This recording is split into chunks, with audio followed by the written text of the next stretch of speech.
میرا آج کا موضوع سخن ہے نظریہ پاکستان۔ اپنی ملت پر قیاس اقوام مغرب سے نہ کر، اپنی ملت پر قیاس اقوام مغرب سے نہ کر، خاص ہے ترکیب میں قوم رسول ہاشمی۔ آج سے کئی برس پہلے نظریہ پاکستان آئینے کی طرح صاف اور مہر منیر کی طرح درخشاں تھا۔ اس وقت ہر شخص اپنے پاکستان کو اپنی آنکھوں سے دیکھ رہا تھا اور اس کے نغمات کو اپنے کانوں سے سن رہا تھا۔ نظریہ پاکستان برطانوی ہندوستان کی گلیوں میں دھوم مچا رہا تھا۔ مسلمان قوم کا ہر فرد پورے جوش و خروش سے جلسوں میں، مجلسوں میں، تحریروں میں اس کے ترانے بکھیر رہا تھا۔ صدر ذی وقار لیکن نظریہ پاکستان کیا تھا؟ وہ نظریہ جھوٹے خداؤں سے نفرت اور ایک خدا سے سچا پیار کا نظریہ تھا۔ نظریہ پاکستان قرآن کا لایا ہوا دستور ہے جو زندگی کے تمام شعبوں پر محیط ہے، جس کا اخلاق محمدی ہے۔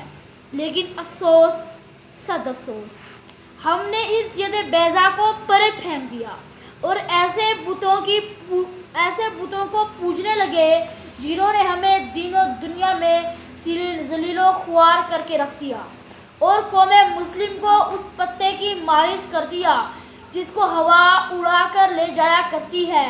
اسی لیے اقبال نے فرمایا، اسلام کے لیے جہاں لاکھوں گلے کٹے، اسلام کے لیے جہاں لاکھوں گلے کٹے، طاغوت کی ہوا تو برابر بندھی رہی۔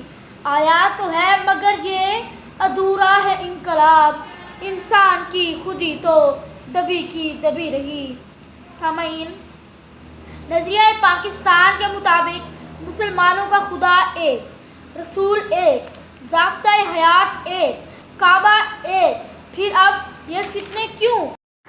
یاد رکھیے اور سوچیے کہ کس بات نے ہمیں نظریہ پاکستان سے دور کر دیا ہے۔ اس نظریہ پاکستان سے جس کے ترانے بچوں نے نیزوں کی انیوں پر گائے، عورتوں نے عظمتوں کے گوہر لٹا کر اور نوجوانوں نے بربریت کا شکار ہو کر گائے۔ آئیے پھر اس ید بیضا کو تھام لیں، کیونکہ اسی کی برکت سے ہم اندرونی و بیرونی دشمنوں کو ناکوں چنے چبوا سکتے ہیں۔ ایک ہوں مسلم حرم کی پاسبانی کے لیے، ایک ہوں مسلم حرم کی پاسبانی کے لیے، نیل کے ساحل سے لے کر تا بخا کے کاشغر۔